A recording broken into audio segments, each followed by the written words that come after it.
Mesdames et messieurs, ravis de vous retrouver et un nouveau thème qui nous intéresse. Le thème qui nous intéresse cette semaine est la nutrition saine pendant l'été.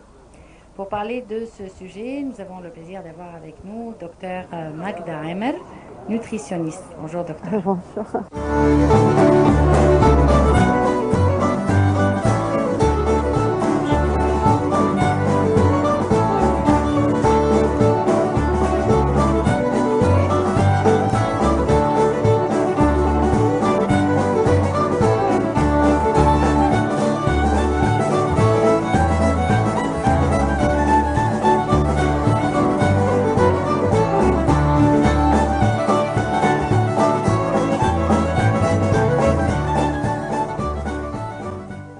Alors, bien entendu, docteur, je pense que la nutrition pendant l'été devrait différer un petit peu de la nutrition pendant les autres saisons de l'année, surtout l'hiver par exemple. Eh bien, pendant l'été, on transpire énormément et on perd beaucoup d'eau et de sels minéraux. Et par conséquent, il est recommandé de manger un petit peu salé, des olives par exemple, et de s'hydrater suffisamment en buvant de l'eau et de l'eau déchlorinée de manière ou de l'eau alcalinisée. Qu'est-ce que c'est ça? Alors, c'est une eau sur laquelle on ajuste le pH, c'est-à-dire qu'on augmente le pH au-dessus de 7 et elle a un effet positif sur l'acidité du sang. Il a été prouvé que l'acidité du sang, c'est un milieu qui favorise le cancer et favorise les maux de tête et l'inflammation en général. Et par conséquent, voilà, on peut ajouter un alcaniseur, quelque chose qu'on ajoute sur l'eau, des gouttes afin de alcaliniser l'eau, et c'est ce qui est recommandé. Autre chose aussi, c'est l'eau citronnée, c'est entre les repas, ça brûle la graisse.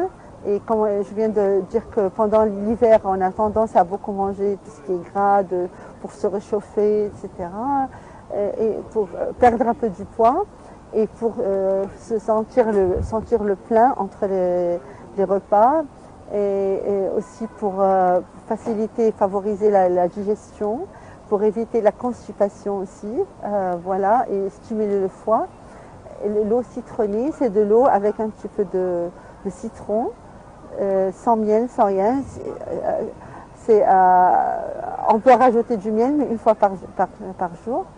Et voilà, ça c'est une méthode facile. En Égypte, on a le citron qui est pas cher. Et de manière à se détoxifier aussi de toutes les toxines dans le corps. Les jeunes, Il y a aussi l'eau glacée, si vous voulez qu'on rajoute. oui, on reviendra à l'eau glacée, mais je voudrais parler des jeunes qui consomment énormément de boissons gazeuses pendant l'été. Ah, Ça doit être sûrement nocif pour les os, absolument. pour l'appétit aussi. Ça prend du poids. Il n'y a pas pire que vraiment les boissons gazeuses, et c'est les boissons sucrées, que ce soit même des jus de fruits. Et tant qu'on rajoute le sucre, il faut savoir comment si ça stimule l'appétit. C'est la meilleure façon pour prendre du poids. Enfin, il n'y a pas pire que ça. Et malheureusement, bien que c'est rafraîchissant, mais c'est temporaire et ensuite on ressent une fatigue terrible parce que ça ne donne pas de valeur nutritive. C'est vraiment très pauvre en valeur nutritive. C'est un aliment mort, le sucre, et ça rend la personne agressive. On voit les enfants, ils sont très agressifs à cause du sucre. Ils tombent malades facilement parce que le système immunitaire est perturbé. Et ils peuvent souffrir de maux de tête, des maux au niveau des os, des articulations, des dents, etc. Tout ça à cause de... Et numéro un, ça rend le sang acide. On vient de mentionner comment le sang acide est un milieu favorisant toutes les maladies. Alors vraiment, il n'y a pas pire. Il faut les éviter complètement et les remplacer, comme on vient de le dire, avec de l'eau citronnée ou des jus de fruits naturels, sans sucre, Si l'on revient, sans additifs, sans préservatifs, etc.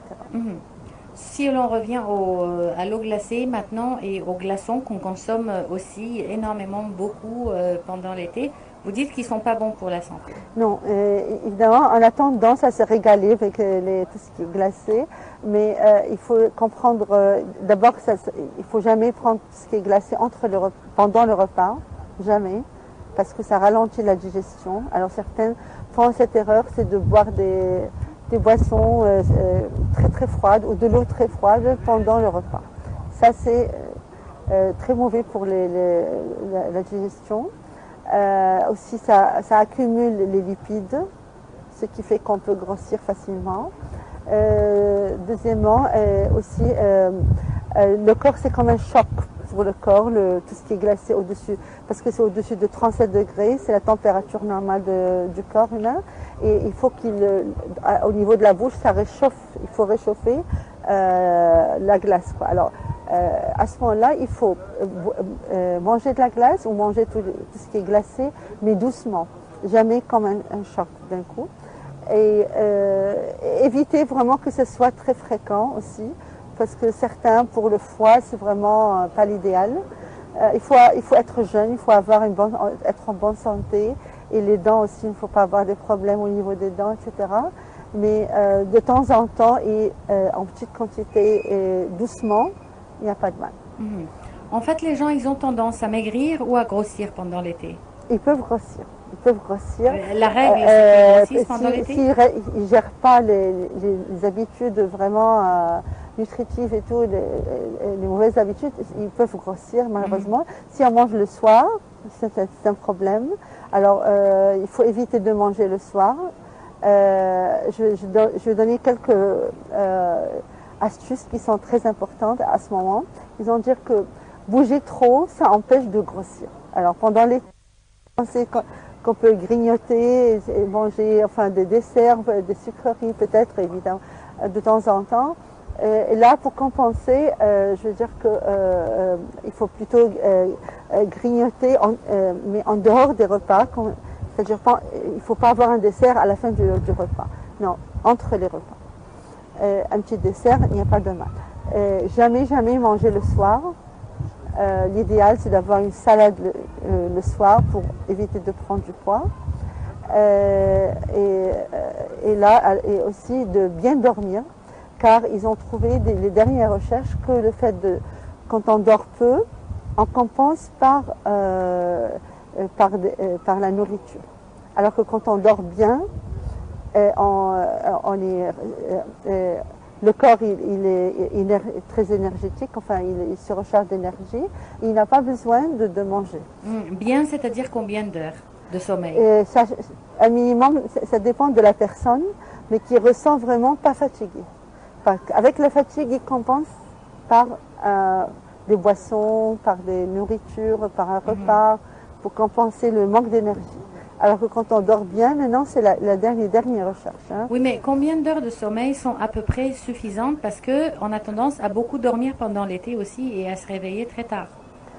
Peut-être qu'on est en vacances, on a besoin de se reposer. Si le corps, il demande vraiment, il faut voir, c'est différent d'une personne à l'autre, mais un moyen de 7 heures, c'est un minimum, je pense, pour se reposer suffisamment. Et là, j'aimerais bien signaler Sayyidina Ali, notre compagnon Ali ibn Abi Talib, il a recommandé 4 choses pour éviter de tomber malade. Il a dit la ta'kul illa wa anta ja'a, c'est-à-dire il ne faut pas manger que sauf lorsqu'on a faim. Wa la tarfa yadaka illa wa anta tashtahi, c'est-à-dire qu'il faut pas il faut stopper de manger même si on désire manger plus, quoi, avant d'être vraiment rassasié complètement.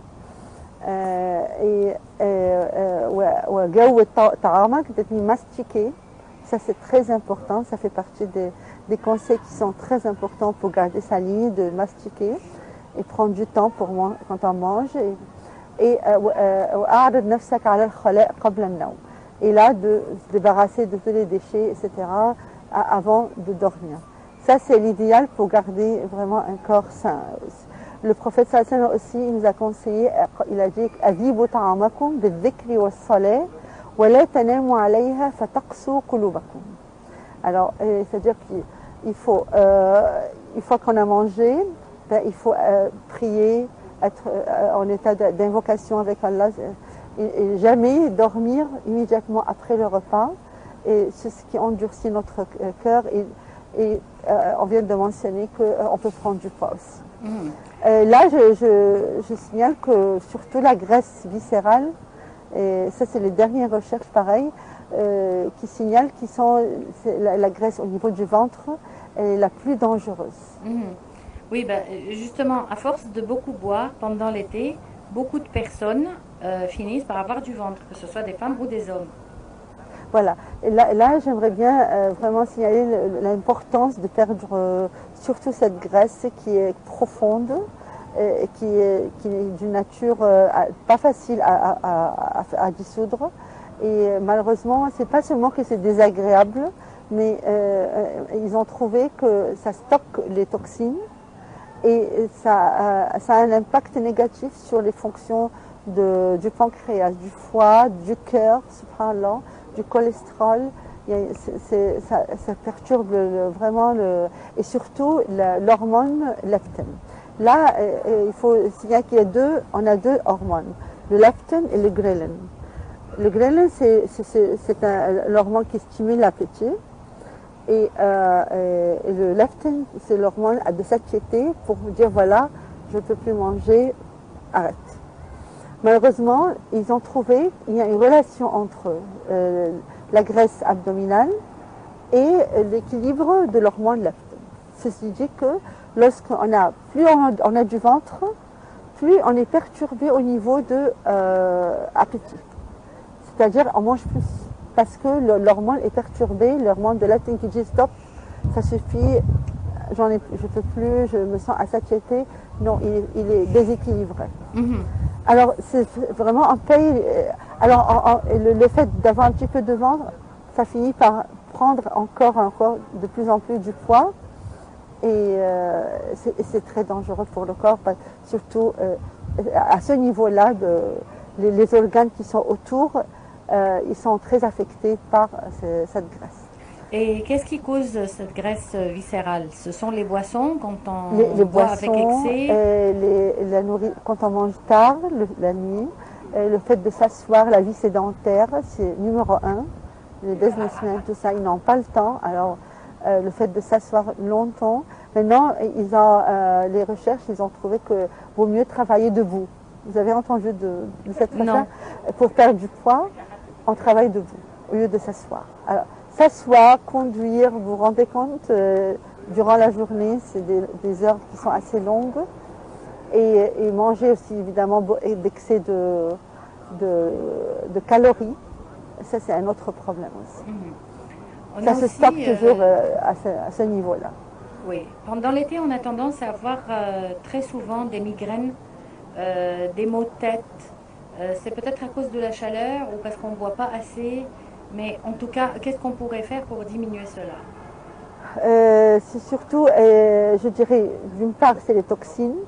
L'excès de toxines, ça peut causer des maux de tête, ça peut causer des migraines. Et ça peut causer des inflammations aussi au niveau des articulations. Et d'autre part, la déshydratation. La déshydratation, on vient de mentionner comment il faut s'hydrater suffisamment. Mais en ce qui concerne les toxines, on peut boire des jus et des boissons pour se débarrasser des toxines, telles que les boissons vertes, je veux dire riches en chlorophylle. On appelle ça, on a des pilules qu'on appelle green grass, ou bien des pilules de chlorophylle, ou bien tout ce qui est feuilles vertes, on les presse, concentrées, et on a, machallah, c'est excellent pour le corps, riche en antioxydants et pour stimuler le système immunitaire, pour se débarrasser des toxines, un détox naturel, les jus de carotte d'une part et les jus de tout ce qui est vert. Pour les enfants, est-ce qu'on doit leur donner certaines vitamines, certains produits, certaines herbes? Voilà, je dirais pour les enfants et pour les adultes, pour tous les âges, je recommande certains aliments qui sont malheureusement pas consommés suffisamment, comme les grains complets. Les grains complets, c'est ce qu'on appelle les superfoods. C'est le numéro 1. Et les gens pensent que les grains complets font grossir. C'est pas vrai, on en a besoin. Allah subhanahu wa ta'ala, il a créé vraiment par exemple le riz complet. Malheureusement, nous, on a enlevé la couche extérieure et il est devenu blanc, mais naturellement, le riz, il est marron, quoi. Il est brown rice, il est marron. Alors, si on laisse, par exemple, l'orge, l'avoine, le blé, le maïs, on a le riz, tout ça se prend là. Et on a aussi, ce qui est très important, c'est les grains de lin, bezreketen ou les grains de lin. Les grains de lin aussi, tout ça c'est très important pour vraiment équilibrer le corps. C'est des aliments complets où on a des protéines, on a les sels minéraux, les vitamines, surtout le magnésium et le manganèse, etc. Et tout ce qui est nécessaire pour les oligo-éléments qui sont nutritifs pour le corps, pour nous équilibrer sur tous les plans, mental, émotionnel et physique. Alors vous vous rendez compte, par exemple, l'orge, c'est la nourriture des chevaux. Alors vous avez de l'énergie, subhanallah, comme pour le cheval, et vous ne sentez pas la fatigue, le système immunitaire, pas d'inflammation nulle part, le système immunitaire il fonctionne à la perfection, vous dormez très bien parce que le système nerveux est équilibré, vous ne manquez pas d'énergie parce que vous n'êtes pas anémique, vous avez suffisamment de sources de fer, etc. Et même les fonctions physiques, sexuelles, etc. sur tous les plans, et mental, la mémoire, sur le plan émotionnel, la sérotonine, par exemple l'orge, il augmente le niveau de sérotonine, c'est un hormone qui nous rend heureux, quoi. Et voilà, on est équilibré sur tous les plans. Même on voit ça sur la peau, sur les cheveux, la beauté même de la personne en général. Voilà. Oui, justement, pour la peau. Alors on a le riz complet et le pain complet. Il ne faut pas manger tout ce qui est blanc. On voudrait parler de la peau qui souffre beaucoup pendant l'été à cause du bronzage, à cause du soleil, à cause de la déshydratation aussi. Comment protéger la peau? Voilà, il y a une plante qui est négligée en Égypte et qui est la source de la beauté pour Cléopâtre, c'est l'aloe vera. Aloe vera, c'est sabar balaji, on appelle ça. Et c'est une plante qui pousse partout et qui n'a pas de valeur vraiment. Et machallah, on a le gel à l'intérieur. C'est le cactus. Mais une qualité spéciale, pas n'importe lequel. Aloe vera, il faut que ça soit aloe vera et balaji qu'on appelle en arabe. Il y a d'autres qui ne sont pas bon. Il faut une certaine forme, elle a une certaine forme. D'autres qui ne sont pas appliquées sur la peau.